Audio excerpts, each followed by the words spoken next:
ஒரு நொடியில் முன்னேறிய பாரி வாளை வீசி செம்மாஞ்சேரலின் தலையை சரித்தான்.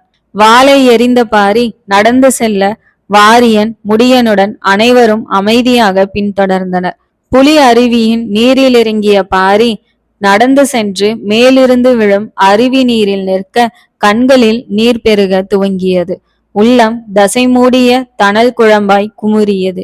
பாறையின் மேல் கைகளை வைத்து பாரி கதற இரைச்சலுடன் கீழிறங்கிய குளிர்ந்த நீர் பாரியை தழுவியது. பாரியின் உணர்வுகளை புரிந்து கொண்ட பரம்பினரின் கண்களிலும் கண்ணீர் அருவியாய் கொட்டியது. காற்று வருடிய கொதிநீராய் உள்ளத்தின் குமுறல் மெல்ல அடங்க விழிக்கிணறுகள் வற்றிவிட பாரி அருவியிலிருந்து வெளியே வந்தான். பாசமிகு அண்ணனாய் போர் புரிந்தவன் மீண்டும் பரம்பின் தலைவனாய் செம்மலையை நோக்கி நடக்க பரம்பினர் துவண்ட மனதுடன் பின்தொடர்ந்தனர்.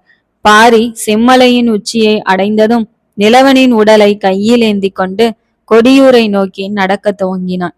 முடியன் இளங்கீரனை சுமந்து கொள்ள பரம்பினர் கனத்த மனதுடன் நடக்க துவங்கினர். இறந்த காலம் என்பது எதிர்காலத்தின் வழிகாட்டி, வாழ்வென்பது இக்கணம் மட்டுமே.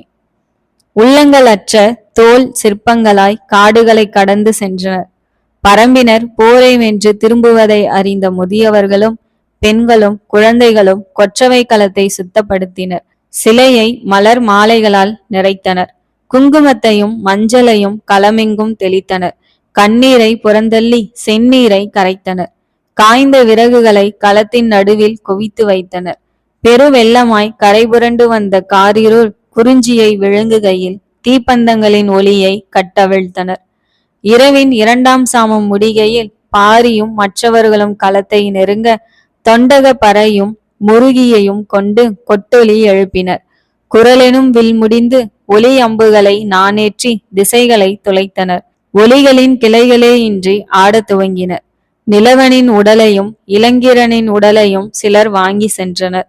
நிலவனின் அன்னை செவ்வான விழிகளுடன் அமைதி பூண்டிருந்தாள். பரம்பிற்கு அளித்த கொடையாய் எண்ணி உள்ளம் நிறைந்திருந்தாள்.